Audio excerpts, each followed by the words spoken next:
Vigilant surveillance is also marked in how we carry ourselves. Rambling anywhere at any time is only reserved for specific privileged bodies. The right to be in public spaces is always punctured daily through legal powers and new types of legal powers often coming through in notions of protectionism, possession, and forms of measurement. The local events ignited before us, high, yeah, before us, especially compel us to connect with our sisters, our political sisters in different parts of the world, so that we don't overlook different modes of violence. And this panel will especially address the social and political right to the city being forged in South Africa, India, Uruguay, and the UK. So we have three speakers, and we will start with Phoebe Kisubi from Cape Town, and then move on to Helena Suarez and Udrija Day. So each speaker will speak for 10 to 15 minutes. And towards the end, we'll have a chance to have a discussion between the panelists, but also to address some of the questions that you will raise as you're listening in the chat. So as I said at the start, please keep your mics off so that we can tune in to our speakers. Welcome everyone to listening to Phoebe Kisubi from Cape Town. Thank you, Nirmal, and for this invitation. I will be reflecting on the My Next uprising in South Africa that took place after the brutal sexual assault and murder of one of our students. So I'm going to be reading so that I have my thoughts in a coherent manner. I lived in the Netherlands for many years and naturally sometimes crave some Dutch goodies, especially a particular kind of Senseo coffee that I drink every morning. My Dutch king periodically send me a care package with Dutch goodies, especially coffee. I received one about a month ago. A trip to the post office, a seemingly a mundane activity, perhaps with excitement of picking up a package, but for me, it comes with utter dread. I have to prepare myself mentally for days before I head out to my neighborhood post office, the Clarench post office in Claremont, in one of the affluent neighborhoods in Cape Town. My post office, which is literally a stone throw away from my house, is where one of our students on the gender studies program on which I lecture, fondly known as Nene, was brutally raped and murdered by a post office worker. On Saturday, the 24th of August, 2019, in the early afternoon, a 19-year-old University of Cape Town student named Uyinene Mkhwechana went to the post office. According to the police investigation, a man behind the counter told her that the credit card machine wasn't working because the electricity was down, so he wouldn't be able to process her payment. Power outages are common in South Africa, a normal part of life, but you wouldn't necessarily think twice about what this man was saying. The man told Uyinene to come back a bit later and that he would be able to help her then. She did so sometime shortly after 2 p.m. when everyone else was out of the post office and had gone home.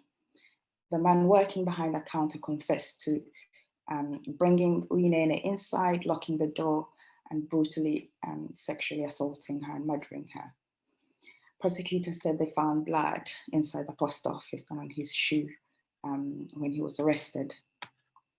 According to the most recent statistics released in South Africa, a female is murdered every 3 hours. Uyinene's death was just but one of numerous rapes and murder of female-bodied persons that happened in South Africa that week. Women as disposable bodies.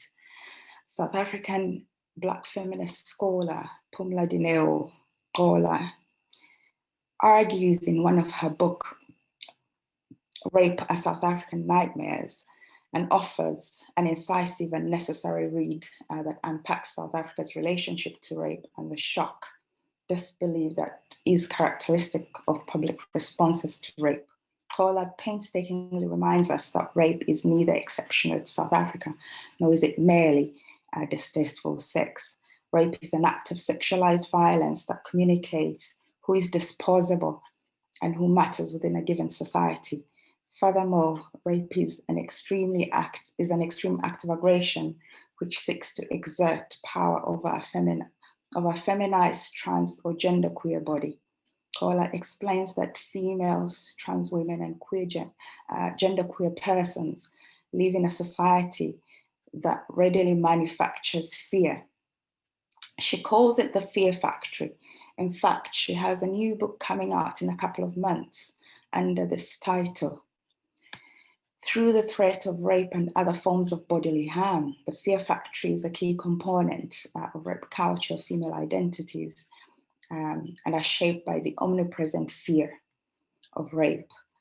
Kola provides 4 examples of public reactions to gendered violence, looking at how, within the bounds of deeply patriarchal society saturated by a rape culture, which trivializes sexual violence enacted upon feminized bodies, women's reports of rape are inevitably countered by a barrage of questions and comments aimed to place the blame at their feet.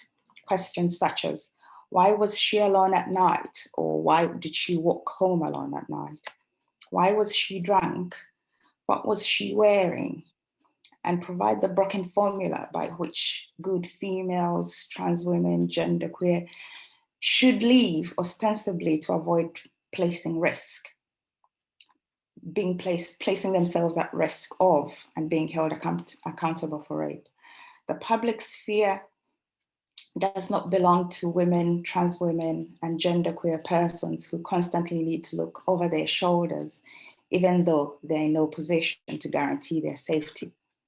So against this backdrop of anger, sadness, and many other emotions, notably around the narrative of enough is enough, led to the protests following Uyinene's death. It was a very loud and collective call to government to respond to this crisis beyond dead promises. For instance, there was a call to treat gender-based violence as a state of emergency in South Africa, which it actually is, and to put funds urgently into a pot to address the state of emergency. We know this is possible. COVID has shown us this is possible. So this fund would address interpersonal, community, institutional, and structural violence. That's what was called for.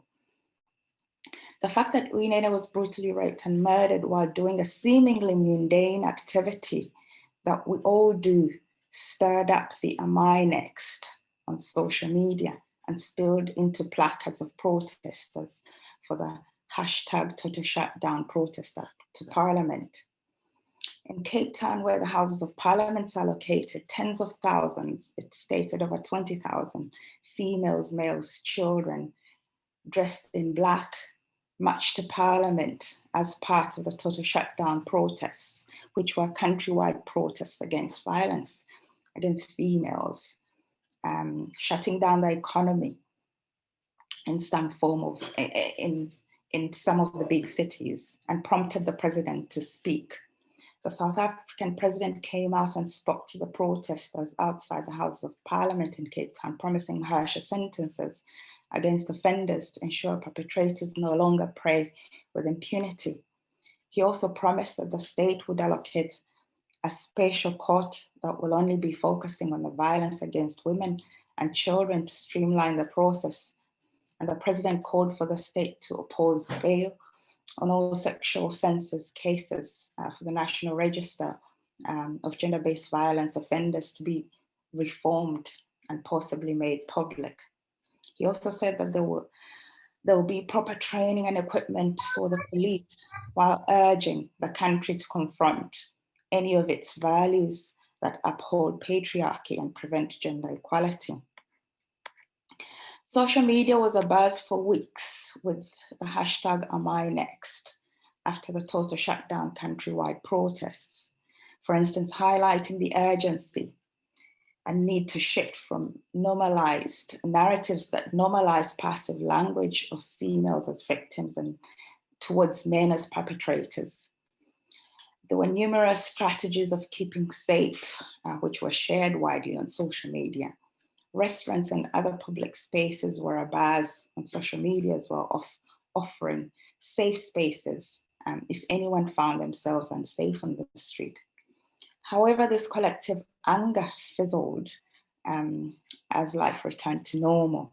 By normal here, I mean rape and murder of women, genderqueer and trans women without public uprising. For instance, one of my research participants whose gender was of a masculine nature was raped and murdered exactly a month after Uyinene. Or the trans sex worker who died in the police cell, allegedly by suicide. The current project I'm working on in South Africa works with a group of sex workers and collaborates with an NGO that offers services or champions the rights of sex workers. Sex workers in South Africa are relegated to the margins legally. Sex work is not decriminalized, and they bear the brunt of violence, especially from law enforcement officers who harass them. And I thought I should mention that the current project I'm working on works within the framework of decriminalization, destigmatization of sex work through creative activism by centering theatre performance as the methodology. But this is a by the way, so going back to what I was talking about, so the normal of death and violence without a collective recourse. There's other numerous Black and coloured females who are raped and murdered, but do not necessarily rally up a national uprising. Pumla Dineo-Paula speaks of a social cost, where even though perpetrators may have gone to prison, but their relationships with others remain broadly untouched, and their actions as rapists do not leave them excluded from their communities or shamed. This needs to happen in combination with strong and constant accountability or request for the government's accountability in relation to their promises towards those who are treated as non-citizens by the patriarchal institutions. Perhaps this way we could begin to reclaim the city or public spaces. So every time I drive past my post office, I think about Nene and all those who have lost their lives and patriarchy, like Sarah Everard in the UK or the Atlanta mass shooting. Thank you. I'll end there.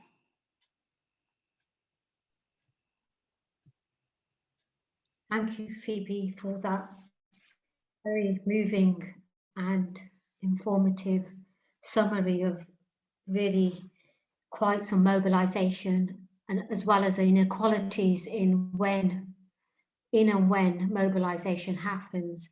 And as you end with the importance of accountability, you can't have a right to the city if you don't have accountability.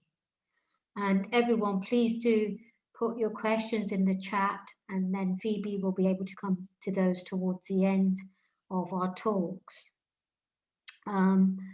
Chloe Turner, who has actually been behind the scenes, putting all the technical infrastructure together for this event, and is also behind the scenes right now, has put a chat item in for Sisters Uncut. It's a link. Sisters Uncut are asking for donations of items and also for a fundraiser. So as Phoebe says, the kind of infrastructure is so important important, the infrastructure of accountability, infrastructure of support. And now we'll follow that on by turning to Helena Suarez's paper, and Phoebe's reflected on the I Am Next uprising in South Africa. And Helena's going to talk about being indignant, sad, and fears. Thank you, Nirmal. And thank you for inviting me to this conversation, which is, coming quite late and it's very urgent. Read something I wrote in 2014, but I think it's the moments that we have been living in the UK and with the Atlanta mass shootings as well, kind of reminded me of my feelings back then and the feelings of the feminist movement in Uruguay back then. So I hope this will bring some provocations. I am not an expert on gender violence. What I am is any human being, a woman. I have memory, I have eyes. Sometimes I don't like what they see, what I see. El País, August 2014. Last night, around 9:34 p.m., the police found in the corner of Salto and Maldonado in the Palermo neighborhood in Montevideo, a 23-year-old woman lying on the floor who had been stabbed in the neck by her ex-partner, a 27-year-old man. He was arrested at the scene where, according to the police report, he confessed sitting on the sidewalk, "I stabbed her." When I go to work, I go through a street where the sidewalk tiles are all broken. And then there is a spot that is just dirt. Weeds grow there, puddles of water form, and there's always a couple of little ones playing. For months now, every time I walk past, my heart stops for an instant. I look at the soil, and now in December it's gone. But during the whole winter, a red stain betrayed the absence of Jacqueline Sequier, stabbed by a man who didn't want to let her go. I still see that stain. My eyes have memory. I didn't know Jacqueline, but perhaps I had seen her passing by, sitting on the sidewalk, drinking mate. I don't know, but it doesn't matter. It still hurts that she's gone. On November 25th, more than 50 years ago, the sisters Patricia, Minerva, and Maria Teresa Mirabal were assassinated in the Dominican Republic for opposing the Trujillo dictatorship.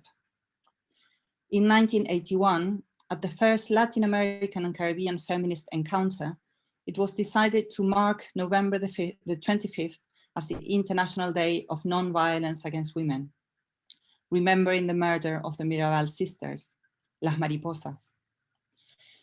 The day was adopted by the United Nations General Assembly in 1999, more than 10 years later.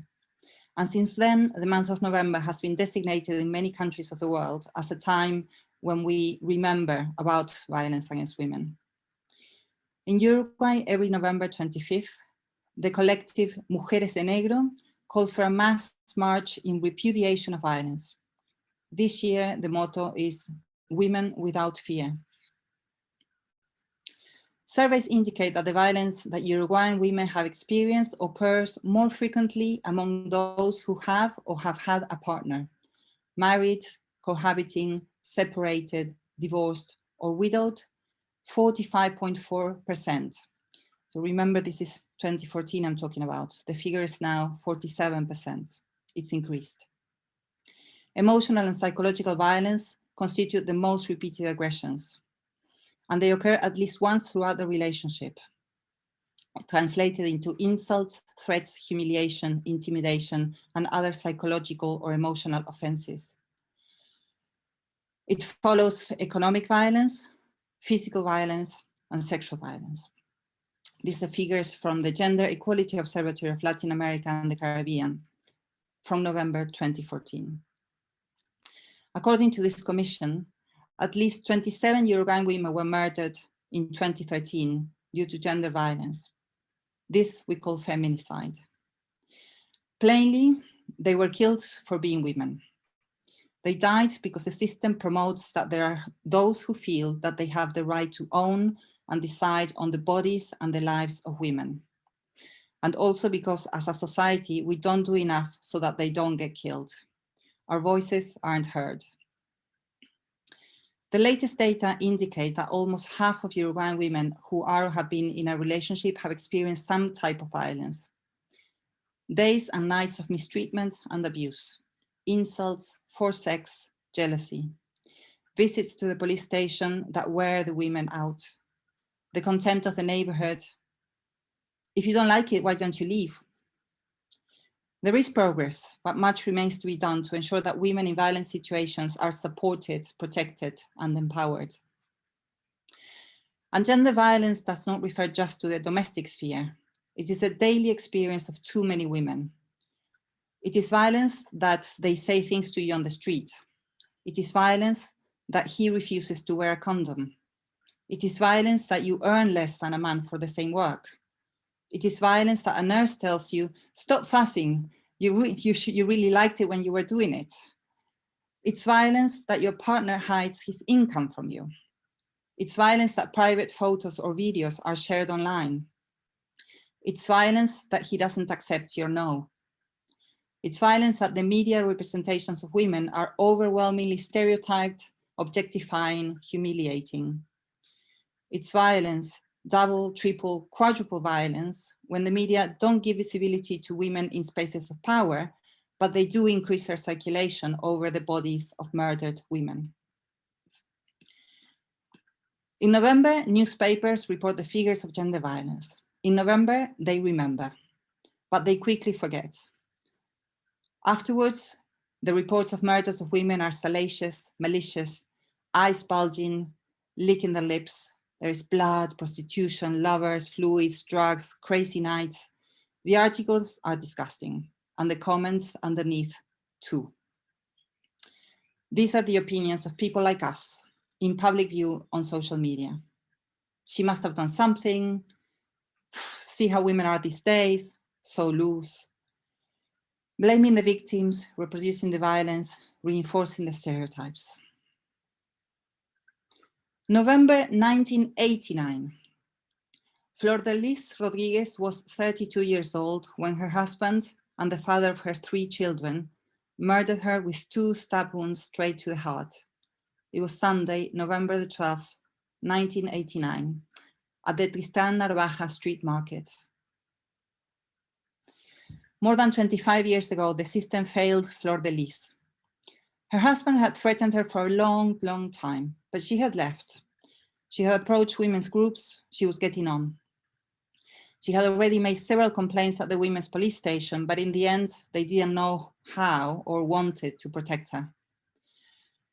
When they learned about her murder, women from all around the city left their homes, their offices, their workplaces, and converged almost without knowing it at the door of the police station with improvised banners and posters calling for enough violence. Groups, collectives, and single women joined forces then to fight together against violence and for gender equality. And there have been some achievements: a free helpline for victims of gender violence, a domestic violence law, more training, although not enough, of the judicial and police forces, advertising campaigns. However, it's not enough. November 2014, another newspaper report. The discovery of a piercing was decisive for the identification of the decapitated body of the young Shamila Rodriguez, who had disappeared from her house on the Kennedy settlement in the Maldonado department on November the 2nd. Shamila Rodriguez was a teenager like any other. Well, actually, she was a unique teenager like any other. A young woman with her own ideas, dreams, desires. Someone killed her and disposed of her body in pieces on a hill in Maldonado. Under the guise of reporting, the media wondered what kind of woman she was, subtly implying the premise that a certain kind of woman might deserve to die like this. The question is never what kind of a man would be such an aggressor. And I say man because the vast majority of violence against women is conducted by males. The question isn't what kind of society admits that so many women face violence and oppression on a daily basis.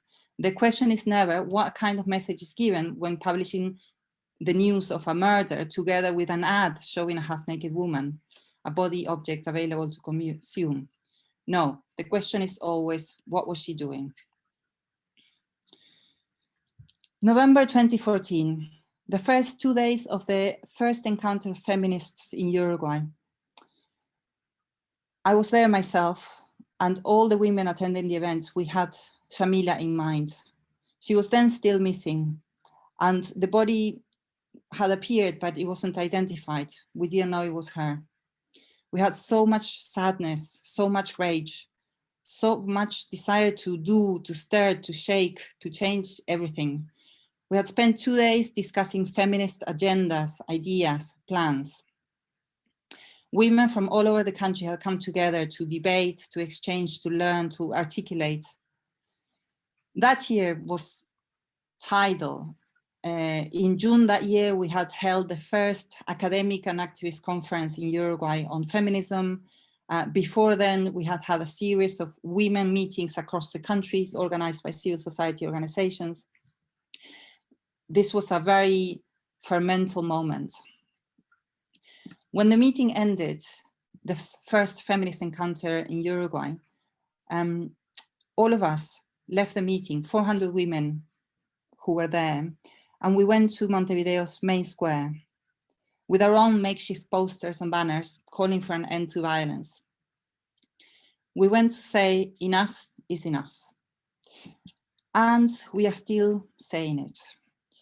In Uruguay, since 2014, since that text I wrote, every day, every time there is a murder of a woman due to her gender, feminists and women join together in the streets of the capital to protest the violence.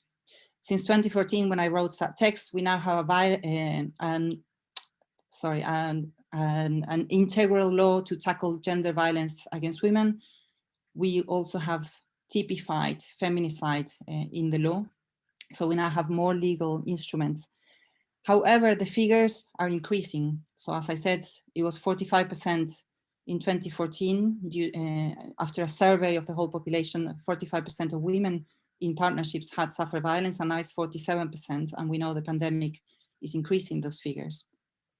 But I wanted to share this because this was the beginning of feminists and women taking the streets after every single case of violence. And this is something that happened in London and all around England in the case of Sarah Everard. And I think, you know, we have had some advances in Uruguay. My own work continuing on from 2014 is that I myself do a register, an online register of cases of feminicide in the country. And that is at the moment the subject of my PhD. So I'm studying the uses of feminicide data as a form of activism. But I wanted to just leave it there. Thank you so much.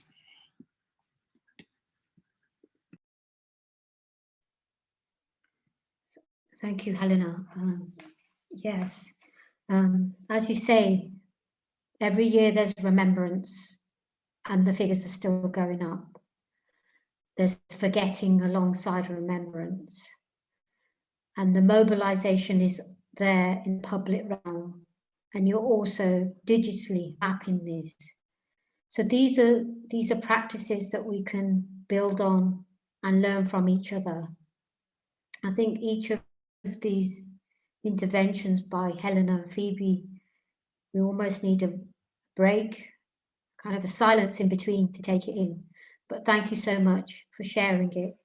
And please hold on or put your questions in the chat. We'll come to it. So our third speaker is Udrija Day, and Udrija's work has been in India, especially on the right to the campus and universities as sites of repression and counter struggle. So Udrija, please, can we hear from you now?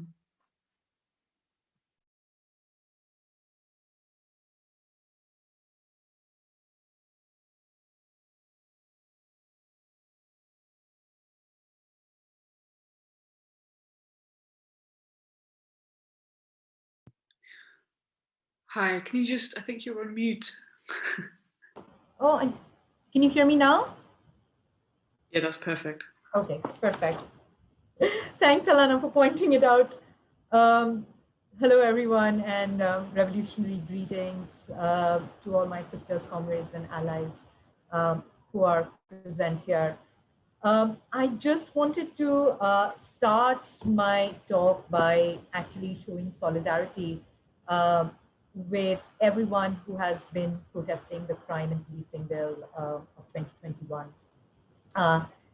And I not only show my solidarity from the stand that, as a feminist who does not believe in carceral mechanisms or further securitization of policing, but also because in India, we have actually seen firsthand the consequences of not resisting, what the consequences of not resisting such a bill can be. So the violence that we saw in Clapham and Parliament Square is also the everyday violence that we see in India since 2014. The Crime and Policing Act is also Section 144 in India. And many of them come from colonial and imperial legacies. So it's so important to kind of build internationalist conversations and solidarities around this. And that's why I also wanted to give a special thank you to the organizers for organizing such cross-border, transnational, internationalist, feminist conversation. And we need so many more of these. So thank you. And also thank you to Helena and Phoebe for such wonderful and insightful comments and thoughts. When Nirmal actually approached me to do this talk, I was reading this book called Feminist City.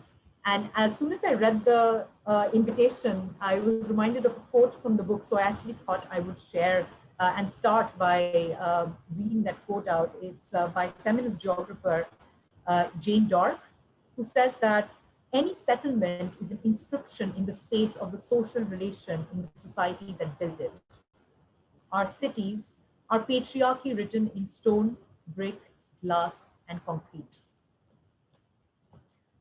Looking at the protests that followed the Sarah Everland case and the crime and policing, the protest against the crime and policing bill of 2021, and hearing some of the speakers, our young comrades, speak at these rallies, I was reminded of an experiment from about a decade ago now. And I was reminded of that experiment. And because of, the first thing that came to my mind was so little has changed in this, so much has happened in this decade, but so little in some ways has also changed. So this was outside of club in the UK, where we asked men and women and queer folks a very simple question. How will you return home? Men didn't understand why we were asking this question. And many of them were like, oh, we would take the bus, we would walk, or some even were like, this is such a redundant question. But every woman or queer folk that we asked this question to had a strategy of leaving with other friends. Somebody said that they actually can't afford to come out at night very often because it would mean paying for a taxi, and they can't afford to pay for a taxi. Some people said that they hold their keys close together. Some people make fake phone calls. And that is my reality. And that's the reality of almost every other woman, queer folk, trans folk that I know, right? So, and I also, there's another reason why I wanted to begin with this story, is that my work is around India. And whenever I go to India to talk about my research, there is an assumption, and this is one of the most common questions or comments that I get, is that you're so lucky you live in London, you're safe there, it doesn't happen there. And then when I come and talk about my research in UK in conferences and in workshops, there is an instant assumption, and I have had people actually say, oh my God, such an Indian problem, or, this doesn't happen here, and this shocks me. And then, because my experience of wherever I have been, I walked the streets of those cities with the same amount of anxieties and insecurities. I walked with the same strategies of holding the phone close, leaving with friends, of holding my bag close to me, making fake phone calls. So I thought that this would be an interesting story to start with as well. My research is around sexual and gender-based violence within university campuses. And just like the city, the campuses which are situated within the city, were not really built for anybody but upper class, white, cis, able-bodied men. And everyone outside that demographic are somehow outsiders in that space. And here I want to say that when I navigate a space, I navigate it with a fair amount of privilege of being upper class, able-bodied woman, right? Here also, like, I want to share with you a story. This is a story that has stayed with me since my fieldwork around this issue. There was a woman that I was speaking to, a PhD student within the university. And I asked her that, if you want one thing to change in your campus, what would it be? And she said something which has like stayed with me. And she said, I want to see my campus at night. I want to see how these streets look at night, how these trees look at night, how my department looks at night. I have been in this university since my undergraduate. So I've done my undergraduate, my postgraduate, and my PhD now in the same university. And I have never seen how my campus looks after 6 p.m. You have feedback sound. Oh, okay. Can I leave and come back? I will be 1 second. Is that okay, Nirmal? Yes, of course. Yeah, I think it's my internet. I'll just leave and quickly come back. I'll be 1 second. Yeah.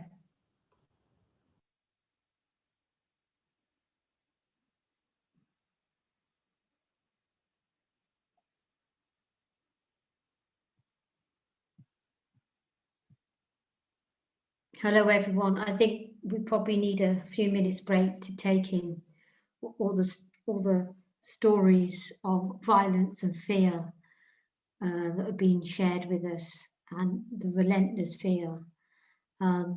As I pointed out earlier, you could take a few moments to go to the Sisters Uncut site, which has been copied in by Chloe in the chat, if you want to contribute to the fundraiser.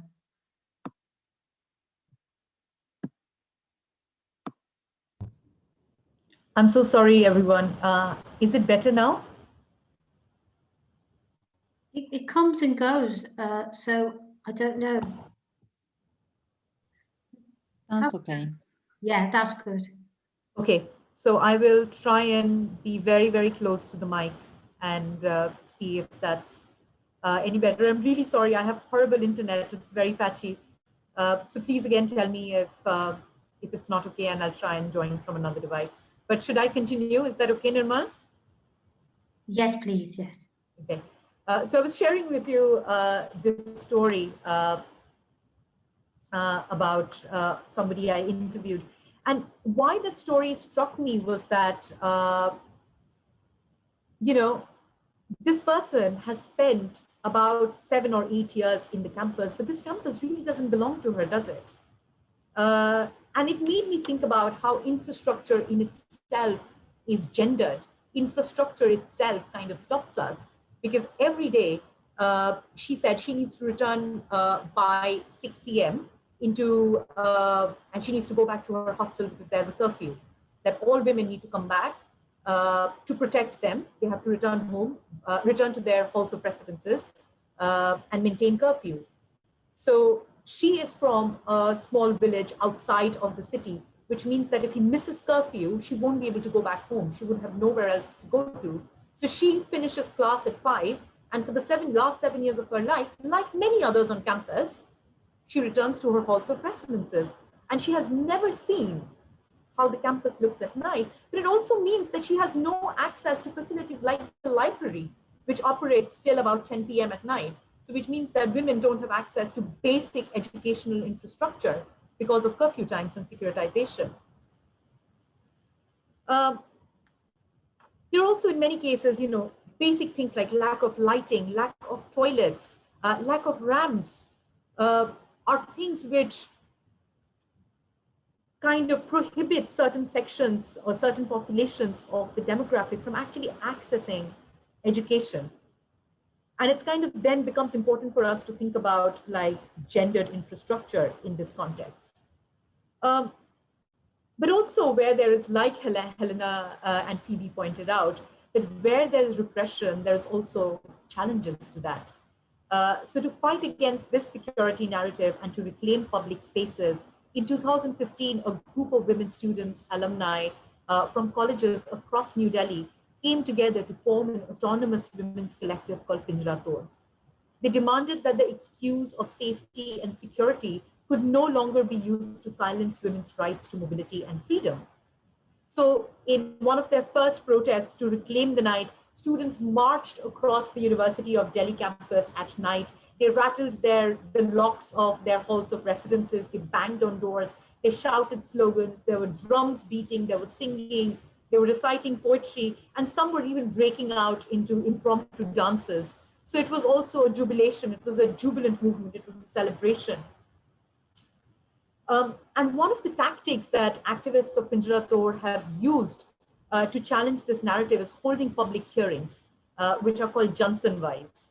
I still remember my first experience of walking into one of those Jansanwais or public hearings, and it's something that I'm going to remember for a very, very long time. So surrounded by posters addressing gender oppression, caste violence, state violence, patriarchy, and misogyny, women and queer folks across universities shared their stories of violence and dissent. And while doing that, they reclaimed the space, they held each other, they shared love and solidarity, they cared for each other. And there was so much of love, laughter, care, and empathy in that space. However, the surveillance was very, very apparent, with uniformed guards constantly patrolling the parameters of that public meeting. There were several tries for security guards to come in and try and stop these people from speaking. Women security guards were sent to explain to them that this is, they shouldn't be having meetings like this. But they persisted and the meeting continued. And it ended with chants of azadi, which is our word for freedom. And there are different ways to resist oppression, and perhaps celebrations of women and queer folks and their collective voices is probably one of the best ways to resist against such institutions that work every day to silence their voices. And it is movements like Pinjarator and several other small movements which are working on the grassroots, on the on a community level, which are challenging these everyday normalized violence and empowering people through it. So we need to move away. So there's also a time, we need to think about moving away from punitive approaches, only legal approaches, carceral approaches, and try to think of new imaginations, try to think of movements which are more intersectional and inclusive. We need to think about change of culture through constructive political collective action. We need to think about movements which give women, queer folks, trans folks a voice. Movements which think about building solidarities across borders. Movements which allow survivors to heal. Movements where we question ideas of freedom and we think about how we can build equal freedom for all, challenging things, oppressive structures like class, caste, religion, sexuality, disability. They look for more creative and community-based solutions that result in change of culture rather than simply changing laws.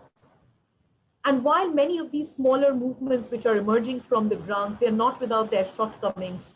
Their voices of dissent that are emerging out of them are probably stronger than ever. And it is movements like these which give me hope of a critical continued feminist movement that is inclusive and intersectional. I'm going to end by talking very briefly about two things. With the global rise of right-wing politics across the world, we see the patriarchal capitalist state trying to stop progressive women and queer folks from asking for their rights. Trump, Johnson, Bolsonaro, Modi, we have seen all of them opposing feminist politics and dismantling centers of such collective action, suppressing feminist dissent, And their answer to institutional violence and structural violence has always been more securitization. So instead of, which takes away freedom and agency. So in India, the feminist movement are now not only fighting against the Brahminical patriarchy, they're also fighting against a fascist state. And today, as we speak, our comrades and friends from Pinjarator who campaigned and fought for educational institutions to be freed of such gender violence are in prison. So I want to use this platform also to show solidarity to them and to say that, we are forever indebted to their activism and this fight is not over. And I also urge you to join and support the release of political prisoners, not only in India, but also globally. And finally, I want to end with one story. So this is a question that I asked all my participants in my research. That what is your vision of a safe campus? What does a safe city look like to you? And what I was surprised by was that so many women said that they didn't know because they've never felt safe. Their bodies have never been safe in a space so that they don't know what safety looks like. And that makes me so sad. So I think it is also one of our collective responsibilities to build that imagination together and for us to come together and fight for it. I'm going to end here, but thank you so much. And sorry about all the interruptions. Not at all. Not at all. I could hear it once you switched in. Yeah, so many important points there to mobilize us and galvanize us, and to think of creative imagination in the force of building autonomous spaces. Maybe we could all take a few minutes to respond to your question, Udrija, on what does a safe space look like? Yeah, and we welcome comments in the chat, but perhaps it's a question we could return to amongst us between Henna, Phoebe, and Udrija. Phoebe, are you able to put your camera on?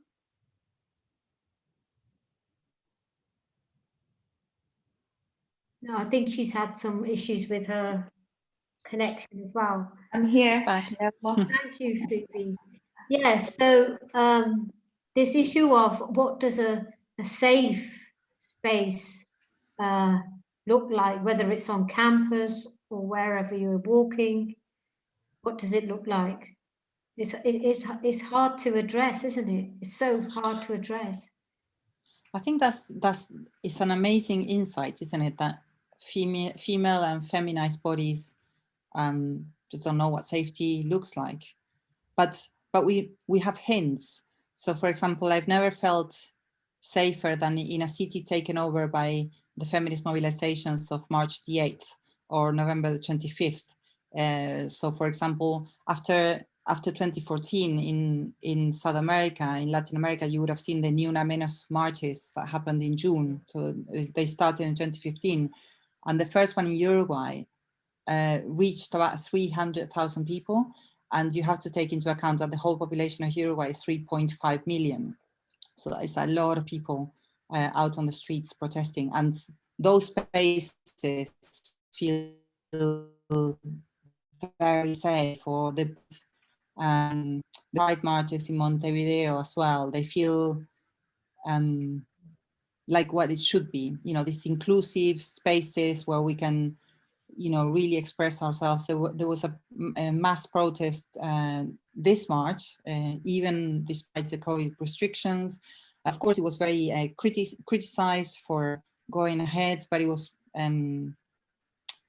very safe because it was led by a politics where most people wore masks, people took social distances as much as one can in such conditions. And, I don't know, I think that's what safety looks like activism for me. Yeah. I so agree. Can I jump in? Yeah. I was just thinking about this, Helena, when you were speaking, that I so agree with you, like 100%. And I remember that it was in 2019 when, the El Violador arresto, the flash mob happened in Chile. And in the January following that, Bolsonaro came to India to be a guest in our Republic Day parade. So all the fascists are coming together and joining hands. So we decided to do the El Violador Eres Tu flash mob in front of the Brazilian embassy, and then in front of the Indian embassy, to say that the state everywhere is like, it's patriarchal, it's fascist, it's repressive, it's authoritarian. And one of the lines in the flash mob was like, the state does not protect me, it's my sisters who protect me. And that is so powerful because, and that is also where I want to kind of like, it's a question that I don't have an answer to, but I'm like thinking in the lines of that, like, and we speak about accountability, wanting accountability. I would want to be accountable to my sisters, to my activists, friends, to my comrades, to my allies. But to what extent do we want accountability from institutions that have historically failed us? Or should we even demand for accountability, or what should that accountability look like in that case? And again, I don't know, I'm just putting it out there in case if you have any intervention. Yeah. Wow, that's a tough one. For me, it conjures up Jose Muno's work around, these modes of freedom always being in the future and not moments we can live in the present. So for me, that mode of safety seems that it's only in the future, not in the present. I'm thinking back on, I'm sure you all heard about the student movements that happened at the University of Cape Town that started then in 2015, that were all inclusive as well, transgender, queer, they were intersectional. But even then, that wasn't a safe space, so to speak, in terms of violence. There's narratives around violence in various modes appearing from there, sexual violence, but also, other modes of exclusion imbricated within notions of race, class, gender, and sexuality. So, I'm thinking, and it's hard to imagine what safe is. But going back to my presentation and what I mentioned around, there was indeed a sense of solidarity during the My Next uprising. I've never felt so connected. I matched as well, and spoke to hundreds of people I didn't know outside of Parliament, but were all speaking the same language. So perhaps those are momentary notions of safety within unsafety, so to speak. Yeah. Yes, I think that's really important to acknowledge the fractured nature of safety, and how it may come and go even in moments of mobilization. But it's still an aspiration to bear in mind and to mobilize for. Phoebe, you mentioned the post office, and Helena, you mentioned the sidewalk that you'd pass and the reminder and stain of the murdered victim. And Edwija, you mentioned, the campus just being just a fearful space. So I wondered if each of you could reflect a bit more with us on how it's so unfolded into the everyday, the fear and the violence, and that's the searing nature of it. I mentioned to Phoebe on the chats, there's some feminist geographer called Diana Lang who's done a really interesting piece of work that then ended up being called Spaces of Fear, where they interviewed a lot of women in Tandil, which is an area of Buenos Aires, about the spaces that they felt fearful in the city. And so in these spaces, so what became apparent through the research is that while there are some spaces that related to to fear of something happening, you know, a particularly dark corner or somewhere where you knew that there was a man who would say, you know, harass you, actually places of feminicide held that kind of affect of fear throughout the memory, you know, of generations of women in the city. And I guess it's a bit of a pessimistic, you know, feeling to know that we have this affective connection to the city that is so charged with negative emotions. And but I guess, you know, this is where, you know, we have to dig into the kind of feminist ideas about the uses of anger and, you know, the uses of these kind of outlaw emotions that actually tell us what we can do with that, and the spaces of fear, spaces of connection. But it's, yeah, I don't know, it's, yes, it's kind of like that. I think it's all about resignifying spaces. So for me, what was difficult is that space was actually 2 streets away from my front door and on the way to work. And I could have avoided it, but I didn't want to avoid. After a while, I realized I didn't want to avoid it. I wanted to be the person that held that memory, because life just went on in that corner. And so I've been holding the memory myself by continuing to register cases.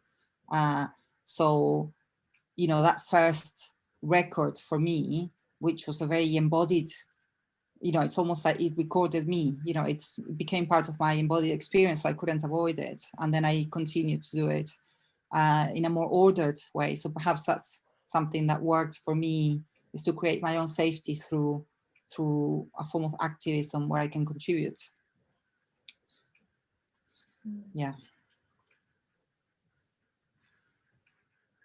No, I agree with you, Helena, so much that sometimes this, like, you know, this imagination of fear, and this is exactly what, like, you know, when I was reading this book, Feminist City, it kind of talks about that as well. And, you know, when I was again, like, traveling, so I traveled around, like, I think 15 states in India to do my research. So, like, several campuses around India. And sometimes I would just, as an experiment, like, try and walk the campus at night. To see what some of my participants were talking about, sometimes alone, sometimes with my participants. And I don't think I've ever felt safe like that in any campus. And it didn't matter that some of these campuses were guarded and had security guards and CCTV cameras and things like that. Didn't create my idea of safety, right? But it's also in a certain way that you constantly feel that because it's night, because you're a woman, and because you're in this space, you just don't belong there, right? You're not, because people are constantly telling you that you shouldn't be out, you shouldn't do this. So there in my subconscious, there's a fear that I shouldn't be here, and hence there will be consequences to it. There was nothing happening to me, but there was also, but I didn't feel safe. I was afraid for the whole half an hour that I would walk in a campus which didn't have lights, or you know, that entrenched fear that I don't belong here. Yeah. So like, and also I think, sorry, just to Nirmal, I know you were about to say and I cut you off. And I was also like thinking that, you know, the number of times that I've heard stories from campuses, and this is across like UK, India. So whenever students have spoken out and said that we are not safe, or when, you know, this is not right, the first reaction from institutions have always been either you shouldn't have been here, or maybe you shouldn't do this, what were you wearing, what were you doing? So it's always further policing. And I remember one of the things that happened when after there was a big, the Nirbhaya case in India in 2012, and there was a lot of protests in campuses as well, with students demanding safety within campuses. And once the Bharatiya Janata Party government, the BJP government, which is in power right now, they came into power in 2014. And one of the first things that they did was they were like, okay, sure, you want more security, so we'll introduce more CCTV cameras. More universities will now have guards. We will close down canteens at night or food places at night, which means that students won't be out, so there won't be any violence. But on the contrary, now that these public spaces, which were actually common spaces where students could come together and have conversations and debates were shut down, campuses have become even more unsafe because they're dark and nobody's around. They have now raised the walls of women's hostels so that people can't look into hostels. There are barbed wires put on top of hostels, and there are security cameras, and in certain cases, security cameras look into the rooms of the dissenters. So they are constantly being monitored and securitized in the name of protection, right? But still, irrespective of any of them, any of these measures, it's not that we are safe. We are not safe. These are done to not for, not for our freedom, but to cage us further. Yes, so we've especially seen that in London lately. The securitization of protection, and how a lot of actually authoritarianism is used in the name of protection. Yeah, Helena. Sorry, Phoebe, did you want to say? No. Yeah, no, just quickly, indeed, it's a follow-on to what both Helena and Adrija have already spoken about. Perhaps an anecdotal story. A friend of mine whose daughters I do take out and, who are friends and interact with every so often. We were having dinner. I was having dinner with them the other day, and suddenly out of the blue, she's 12. She tells her mom, "Mom, I don't think I'll ever go to the post office." Yeah. So narratives of resignification of spaces of safety and non-safety.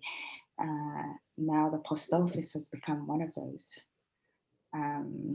But for me, on a daily basis, of course, we've talked about modes of securitization. South Africa is all about that. Of course, on one aspect, it's about protecting capital and whiteness and certain spaces more than others. And then there's talk of spatial apartheid in Cape Town, for instance, where you have your affluent neighborhoods that are safe, high gates. You just turn on a button and a big guy with a security gun will come to protect you from the dangers of the other who lives on the other side of the city.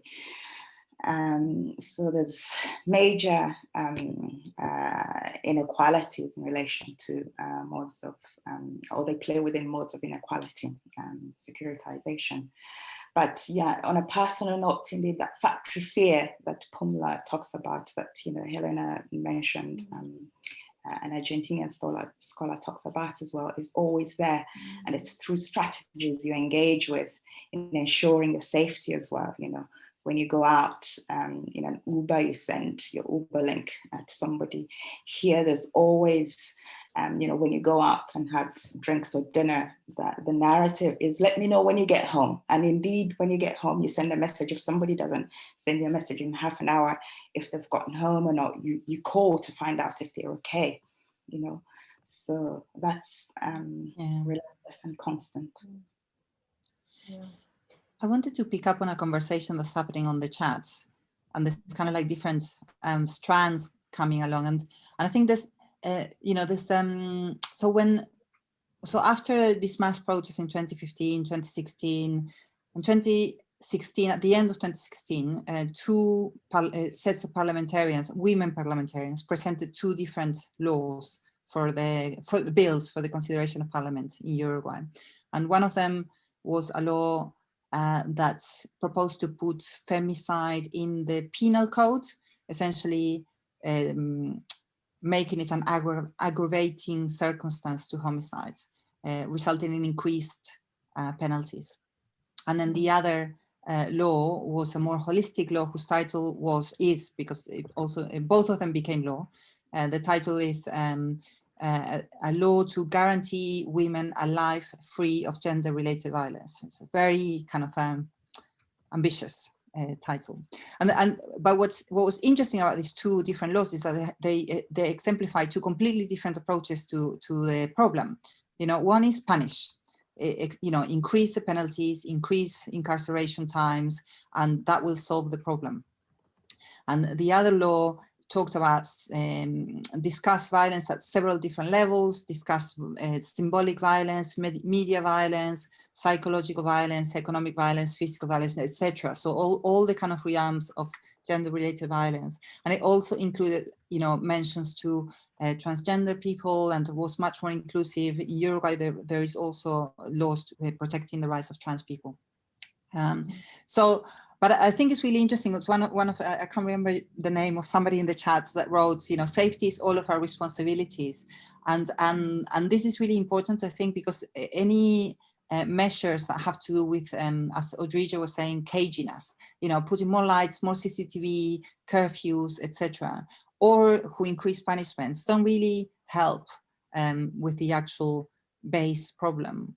We need all of us to take responsibility. We need all of us to consider these issues. And I think that is, to me, the key question has become, how do we make the men more visible? So when we're speaking about violence against women and feminized bodies, the perpetrators become invisible suddenly. They just go poof, because it's just the women and the feminized bodies that get mentioned. And then how do we work on that affective register? How do we get other men to feel the affects and the emotions that we feel, this indignation, the fear, the rage? Why do we feel it? How do we express that somehow to other bodies so that they feel it with us? And I think it's changing. I really do think it's changing, but more remains to be done. Yeah, I agree, Helena. I also want to pick up on a conversation which is happening in the chat. Thank you everyone for putting such insightful comments in the chat. This is actually one of the first talks where I've seen such engagement in the chat, and I'm so thrilled. But here, I also want to say that, we speak about physical violence, and this is something that I've been thinking about myself quite a bit. But also, there's so much psychological violence, or even if we think about the violence of precarity. So within the neoliberal structure of academia, most large numbers of young academics now are on precarious contracts, and a large portion of that is either women, people of color, queer folks, trans folks, right? And precarity makes us inherently unsafe because we can't speak out about things. So my work is around sexual and gender-based violence, and the bulk of people that I speak to who are on precarious contracts says that we can't afford to speak out. And I use the word afford here quite mindfully because there are economic consequences of me speaking out. There's economic consequences of me trying to reclaim space. I can't do it. I have a child to feed at home. Also, the visa immigration is something that we really don't kind of understand in the realms of safety. And again, in the things of I haven't been able to speak out on so many occasions because I'm on a visa, because of my immigration status. I know of people who have faced violence who could not have registered complaints or gone to the police because they would have, because when you then apply for a visa again, you have to declare that you have a police complaint, and they don't want that, and that might affect your immigration status. Right? And being on a visa is also a certain kind of precarity because you don't know if you'll be in this country, how long you'll be in this country. So things like this. So we also need to kind of think about in order to, so this is I'm thinking about, and I'm trying to slowly build my imagination of safety because I'm also one of those people who, I don't know what my imagination of safety is, except that I find safety, solidarity within my activist spaces. And that is also my privilege that I do because many don't. But beyond that, we also need to kind of think about families, for so many people, families and homes is a space of violence, right? And this was very interesting because I spoke to a participant who said that home for them was a very violent space. So they said, I actually have the reverse effect because my home is so violent. I find relative amount of safety on the street. I dread going back home. I don't want to go back home. I would rather stay in the street. So how do we then kind of think about all these different aspects of safety, right? And so many of these oppressive structures are connected. So, you know, in order to build that imagination of safety, but also to fight against these oppressive structures, we need to kind of develop this intersectional vision that precarity is also gender-based violence. So we need to speak out against neoliberalization of academia. We need to speak out against like what is happening, you know, with border control. We need to speak out against prison systems. We need to speak out against caste violence, because otherwise, if all of these, we don't connect all of these structures of, you know, oppression, the freedom of the imagination of freedom that we are creating is only for a few, is not for everyone. I think that's so vital that, you know, when we're thinking of your question, what is a safe space, has incited lots of creative input actually in the chat. But this notion of precarity, and I was thinking, Phoebe, of your research and your activism with the sex workers. And so the right to a home is the right to living under a subway or living under a bridge. Would you like to come in there? Yes, indeed. I mean, there's so many various levels around safety when it's around people who live on the margins of society, illegally rather. And that's heavily imbricated in inequality. And of course, in a context like South Africa, where, you know, past histories are very visible in the present of colonialism through coloniality, it's certain bodies that end up on the margins and end up in precarious work, like sex work. Again, thinking of, you know, a couple of our sex workers who we're working with, a trans sex worker and a genderqueer sex worker who've been living on the street for 20 years.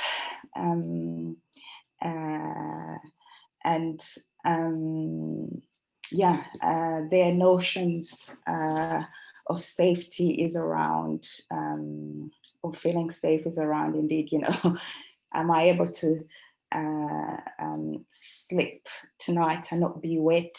Am I able to get a meal to eat tonight? I remember, Nelmo, you were here a couple of years ago when Nikki was telling us her story of how she eats chilies. She eats chilies so that when she slips under the bridge, the insects don't crawl into her mouth, you know, as a way of keeping herself safe in that regard. So there's various layers of safety, you know, from, you know, being able to leave on a basic, at a basic level, to being able to do sex work without being harassed by the police, because sex work is criminal in South Africa. And also being able to live without being constantly stigmatized, because sex work is highly destigmatized in this context.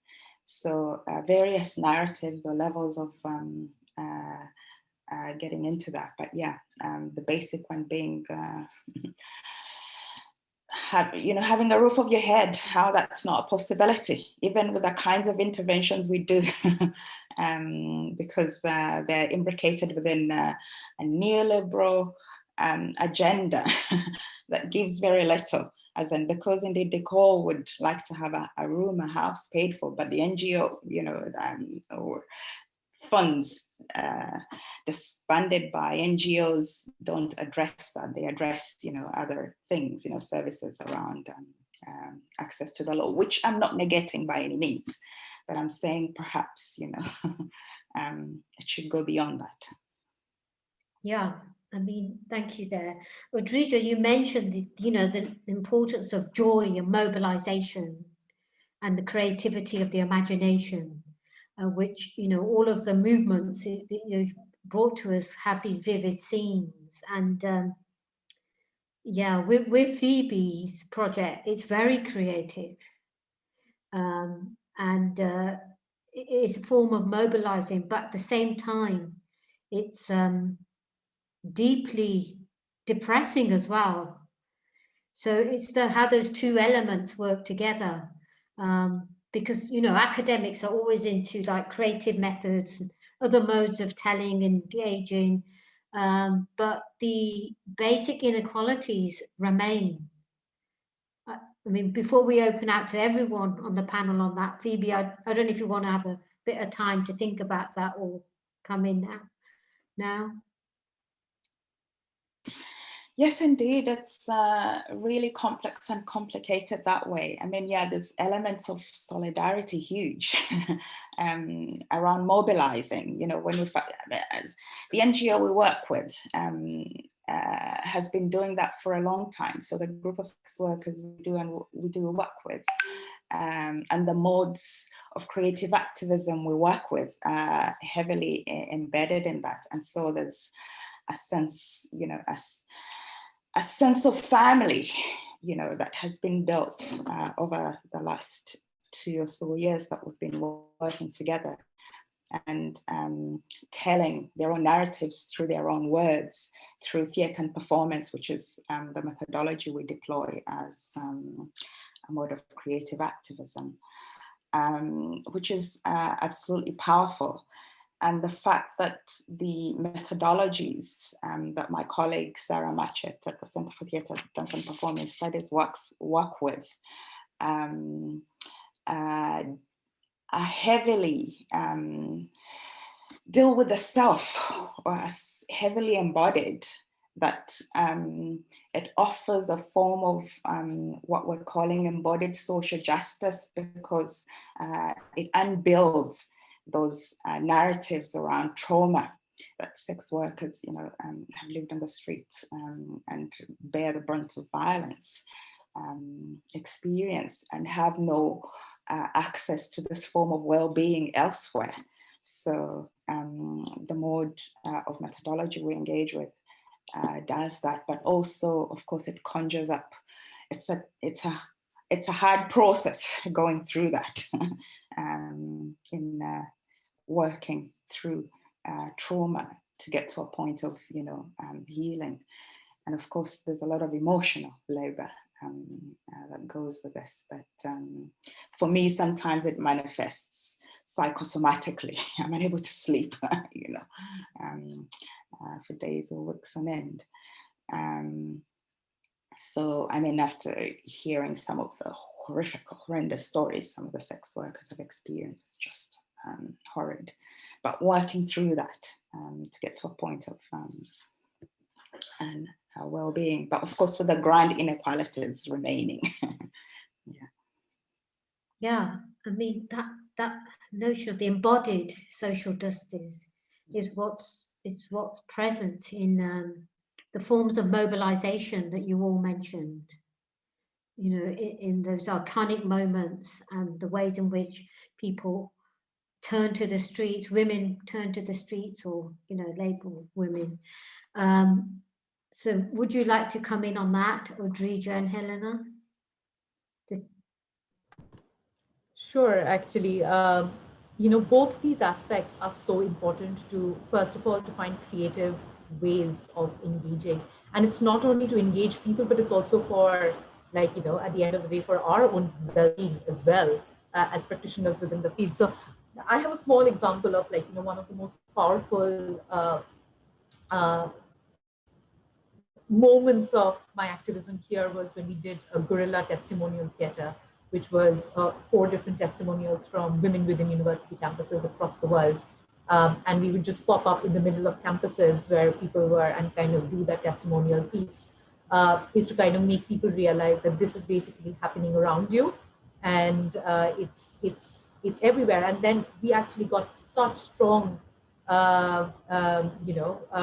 reactions and engagements through that. I also come from like a long background of theater, so using street theater as a means to connect to people for community learning, for education. Again, like I come from like a Marxist tradition, so using reading groups as a form of like political education is so important. And I have found so much happiness, joy, and learning within feminist reading groups where we've just sat together, read a text, shared ideas, learned together. And I think this is also really important because our inherently, like, neoliberal education system kind of champions learning, individual learning, right? While there is so much to gain from collective learning and collective political education. On the aspects of joy, there is just one thing I would like to say, that there was a feminist comrade from the Kurdish movement who told me something years ago and kind of stayed with me, and I repeat this over and over again, is that she said, I wake up every day because there is joy in the revolution, there is love in the movement, and that is what keeps me going every single day. So when we build that imagination of our future, if there is no joy, no celebration, no togetherness, no love, no empathy, then what are we fighting for? What are we doing every single day? So also, while we fight against these oppressive structures, and I know I don't do it enough myself, but I try to remember myself to find the joy in activism, to find the joy in resistance every day as a reminder that a joyous future is possible and we are fighting for that together. Thank you. Helena, the joy of your mobilizations. Well, I, as you know, because you supervised it, I wrote a whole thesis on the making of feminicide cartographies, and one of my findings, I interviewed other activists, and one of my findings was that there was actually a lot of pleasure and enjoyment in the making of these works, paradoxically, and that's what kept us going. And so it was a bit autoethnographic as well as interviews with other activists, and there definitely needs to be some creativity in the actions that we make, and there have to be something that kind of we enjoy doing to keep it, happening, because otherwise it's just endlessly grim, as we all know. So yes, so I think collaboration together. I don't want to be too sour, but of course, we shouldn't idealize that either. This kind of joyful togetherness of the movement. It's not always like that. Other people have mentioned us. While these spaces tend to be safe spaces, they haven't been safe spaces for all bodies all the time. But I wanted, maybe change slightly, maybe not, but because Audrey was talking about groups, it reminded me that in the last few years in Uruguay, what has emerged apart from men's rights groups, sadly, which are international, and they're very well connected in the region and scarily linking up with evangelical groups that are anti-abortion, anti-rights, etc. But apart from that, there have been other men groups emerging, which are consciousness raising style male groups, and I have some hope in that, because I feel like we can, these conversations amongst ourselves, and I say that I know there are some men in the group, but all of us are female, and there's a lot of women in this group, and it tends to be that case. It tends to be that when we make the invitation for these kind of conversations, the people that turn up are women or feminized bodies, and that already says something. But I think there is some hopeful emergences there of men's groups are doing their own consciousness rising, which hopefully they'll do quite quickly. Yes. There's a few questions in the chat. There's a lot of comments, so you might want to turn your attention to it. There's not that many questions. There's more comments. Bali Kaur says togetherness, solidarity is about being heard. I guess it's also about making space together. So I don't know if you wanted to come in on, how you've been making space, and And then there's a question for you, Phoebe. Have you seen it around strong matrilineal traditions and the legacies of colonialism, how they inform apartheid, legacies, how they've carried on for now? Can you see the question? It's from C. Pinto. Yes, you see the question. Yes, indeed. I have a few colleagues who study gender-based violence, and they look at histories of colonialism and how it filters into today's modes of that expression of violence. I have one particular colleague, Floretta Bonze, who, for instance, looks at the notion of entitlement, entitlement as it's filtered through history, entitlement in connection to whiteness and patriarchy, and how they circulate together. And my colleagues in psychology are doing work around that. And there's a network of masculinities that was formed recently, driven by a friend, Professor Kopano Ratele, and they're working or they're driving to work at addressing various aspects of the social cost that Pumla talks about in relation to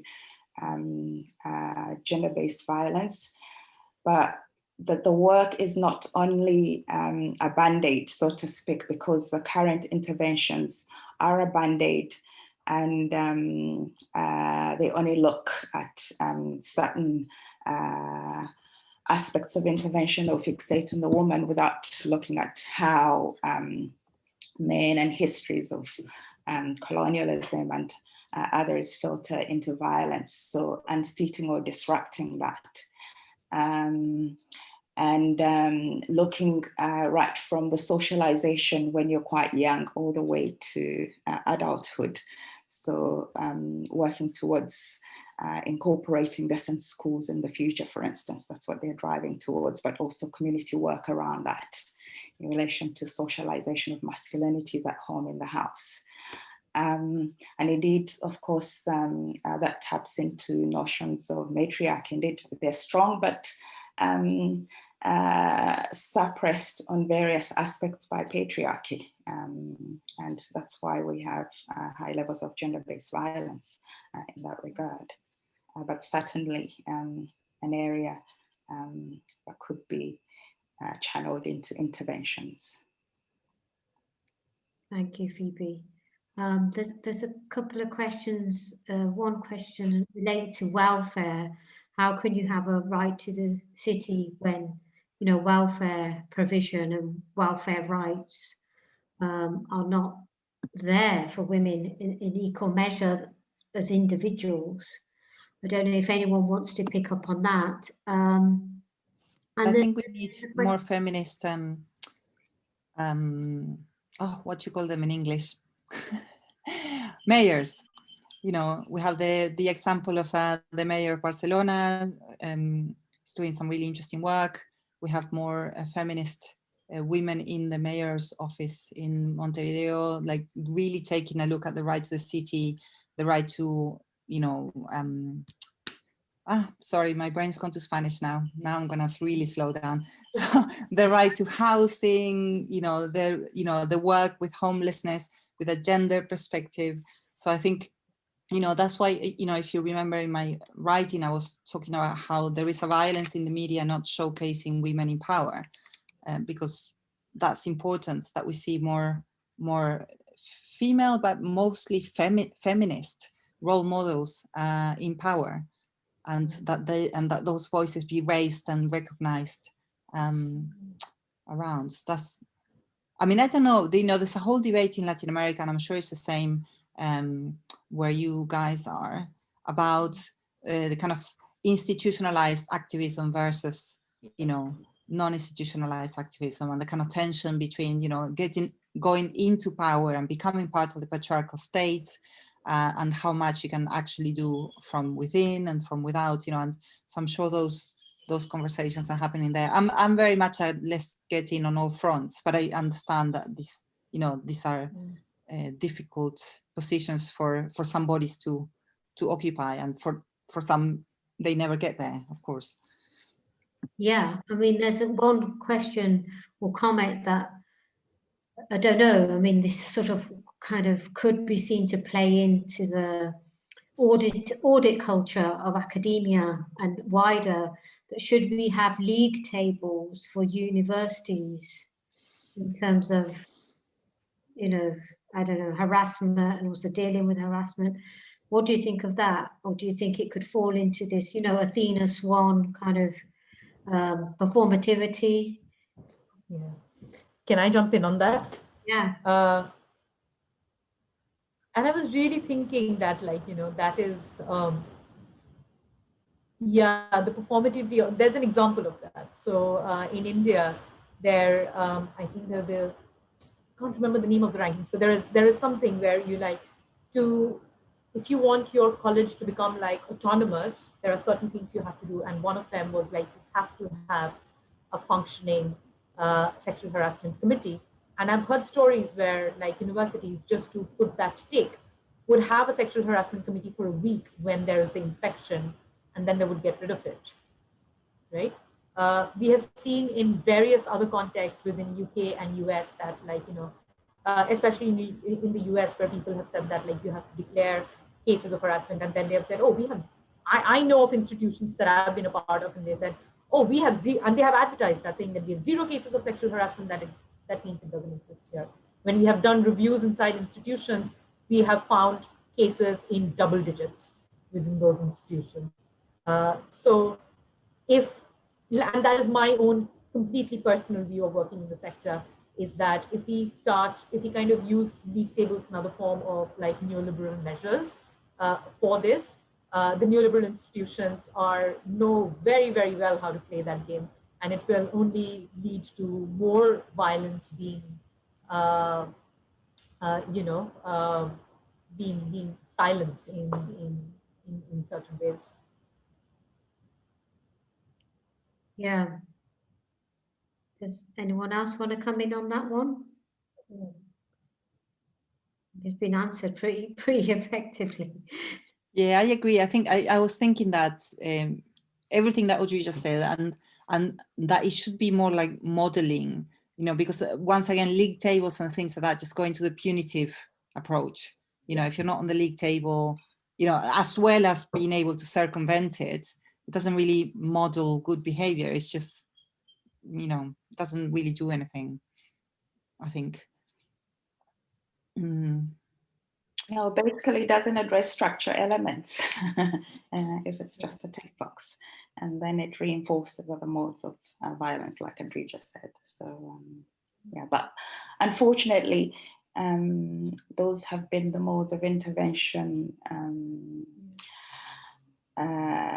in so-called developmental approaches, for instance, on the continent. You know, they're about ticking boxes in relation to addressing violence against women, and that doesn't unseat deep seated structure elements. You know, when you were talking about these deep-seated structures and things like education programs, and I wanted to kind of raise this. So I already talked about the 2 different laws and how this you know, deeper law, you know, addresses all this, and the whole point of it is that that the law can become a deeper intervention, so that out of this law, communication strategies can come out, education strategies can come out, you know, training and capacity building for state actors, etc., etc. But there is no budget for it. So that's one thing, you know, nobody wants a budget. You know, there's always budget for punitive measures, and there's never budget for really transformative approaches. And then the other thing is that they're resistant to it, you know. So you were talking about education in schools, and I don't know, I really want to say, because I wonder if it's the same in your continent, that in South America, feminists were really talking a lot about the rise of fundamentalisms. That's what we're calling it. And it is this kind of men's rights movements, evangelical movements, and extreme capitalism really, really working together in a really scarily coordinated way to resist measures, for example, such as the publishing of a sexual diversity guide for primary schools in Uruguay. And it was so resisted that the government had to pull it back, a document that had been worked with civil society organizations and in consultation and so on and so on.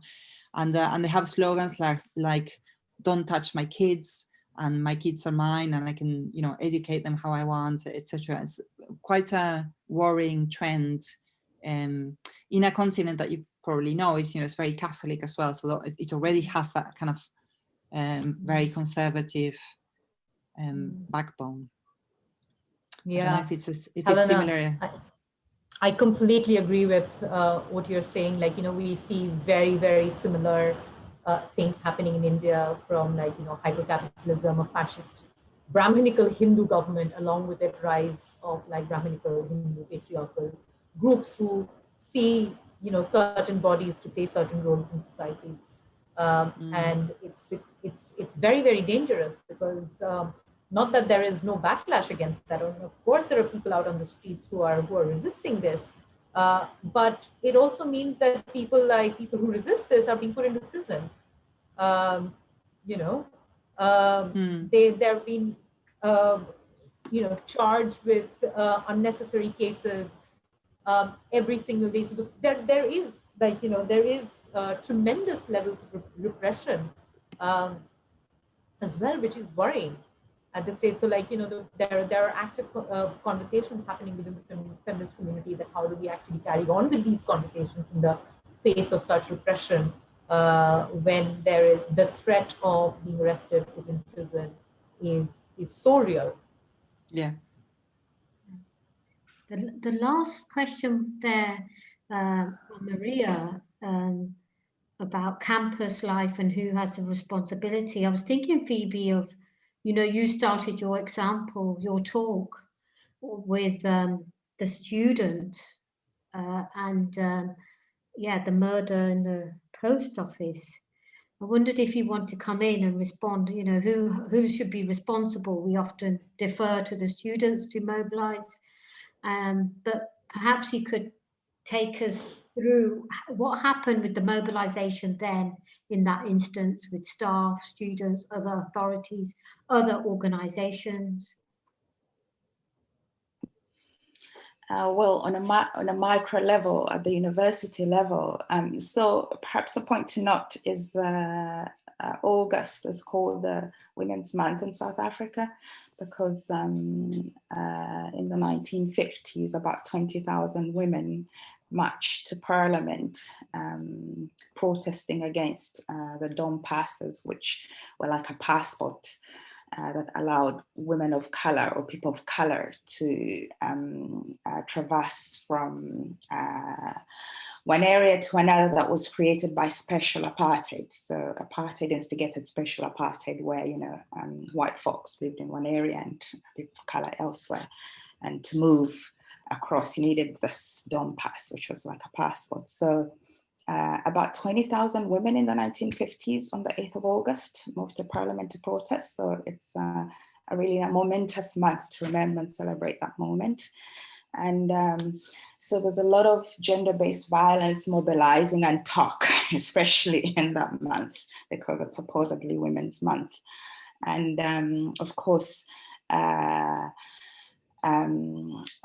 gender-based violence is not elusive from a context like UCT. It's been known to happen in various aspects, from sexual harassment to sexual violence. And so they had mapped up a campaign that month, which we actually critiqued, because it was very much in this neoliberal framing of say no to violence, the statement of say no to violence. And these were the placards around the university in the month of August. In fact, there's a poignant picture of a memorial service of Uyinene, which was in an area central to the university with that placard in the background. But what happened with students who were fed up and rallying up in a my next door enough is enough, on the evening of the day when we had Uyinene's memorial, in anger and all sorts of emotions, students took to Twitter or social media to name perpetrators, to have a perpetrator list out there. Which is what they did, and they saw it as a form of social justice in an instance where, there's impunity. Cases are reported and the university does nothing. I mean, so it was done in such a way that you could be anonymous but write about your experience and then name the perpetrator. And some of them were absolutely horrid, pertaining to the university, where somebody had been harassed or assaulted and had reported it through the university-based channels around, there's a specific office that deals with that, and they've taken 3 years without, with just one email response or doing nothing around it. So it was out of that anger around impunity that this came up, but it revealed, how the university, that, although it has officers in place, they are just for show as opposed to actually doing the work in relation to addressing issues that arise in relation to violence at the university.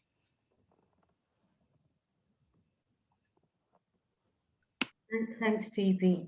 I'm conscious that we're coming towards 10 minutes to 7, and I wanted you all to be able to come in and say whatever you want to say to each other, to everyone out there, maybe spur us on, so, help us build solidarity, and your talks have definitely done that for all of us. So would you like to step in and say something that you felt you haven't been able to respond to thus far, or perhaps ask us to think about a question that we should go away with? You don't have to have all the answers. You're here to make us have questions as well.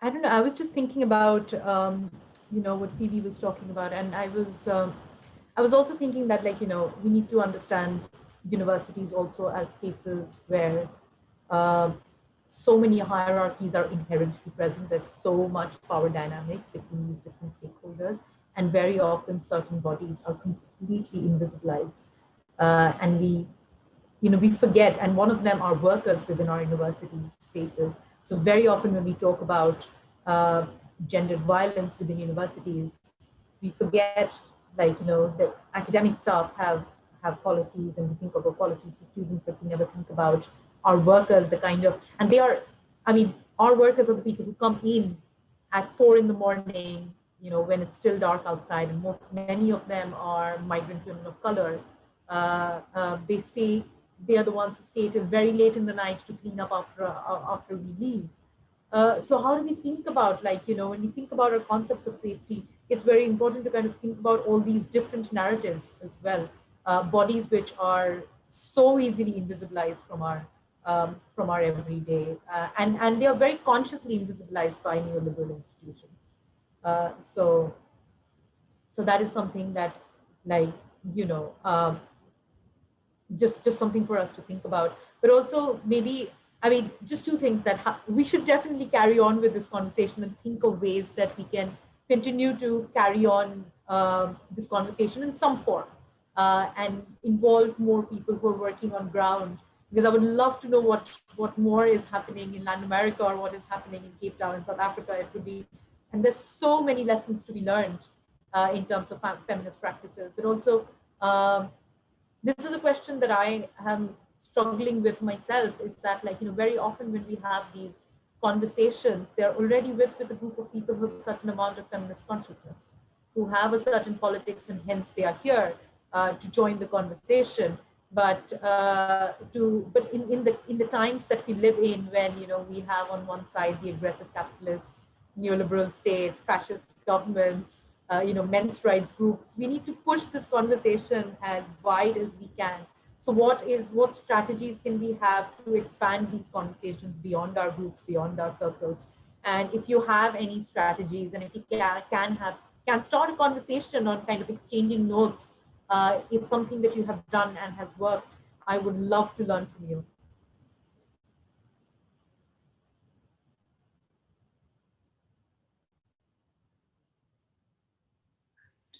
I'm just going to pick up from Odrija.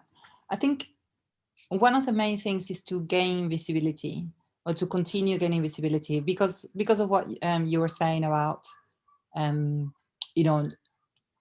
not just have the conversation amongst ourselves, and that's why street protests continues to be like the main tool that we have. And I think it's really important to perhaps think about strategies for street protests that take into account more care than perhaps we previously have thought about. But also I think it's important to avoid heroic narratives. There's been some protests, for example, in the student movements in Chile, where people were really encouraged to put themselves in the way of harm. And we have to be careful about, who's putting their bodies on the line. Why are we doing that? Who's protecting who? And then also thinking about Maria's comment about,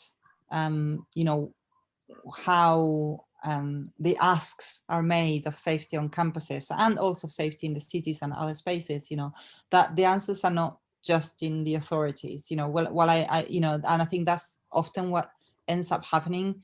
There's a very institutional way of thinking where it's like, okay, so we get the law, we get the capacity, the staff capacity build, or in the case of the state, it'll just be like, oh, we need to train all the judiciary, and all those things are true, but that's not enough. To me, it's about having those difficult conversations with my family and being the pain in the neck, the killjoy that Sarah Ahmed taught us about, and continuing to do that work of visibility, just kind of keeping it there, but keeping it with an amount of care. I think it's really important, like what a little bit of what we were talking about, it's about the backslash,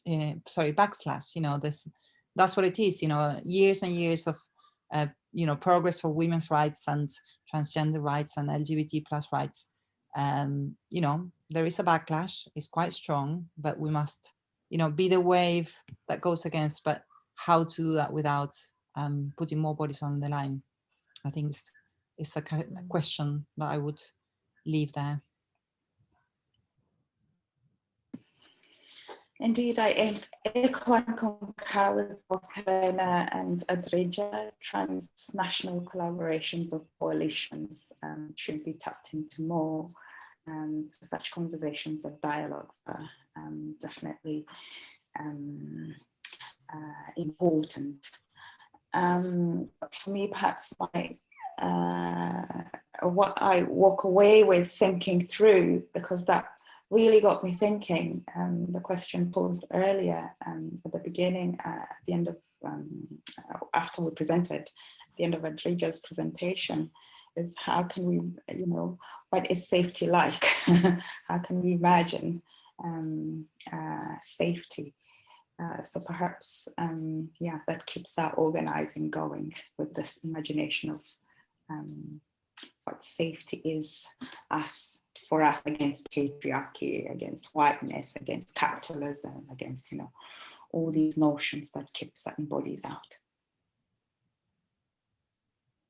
I think that's a wonderful way for us to keep mobilizing together with the question that you set us off with. And we've already had quite a bit of dialogue around that. What does safety look like? And now someone's asked me, will we share our emails? We can't really share everyone's emails who's attended the event, but if the speakers want to put their email in the chat, then you could be contacted. I know Udrija has, but please, I realize people have, their own safety and boundaries to think about, so no pressure. And if other people want to put their email in there, you can do so. So on that note, for collegiality, and this is something I've picked up from my gender students, instead of suddenly just disappearing. You know, normally we would be on a campus and we would hopefully be here having some tea or something stronger and then picking up on each other, sharing something, eating something. You can't do any of that. You suddenly have to switch off and go off and have a drink or a tea on your own and try and digest. So perhaps everyone could put their cameras on and say thank you to our amazing panelists. I'm really grateful that our lens is more than parochial, but it also calls attention to the local in a global way. So yes, please, participants, everyone can put on their camera and their mics to say bye and thank you.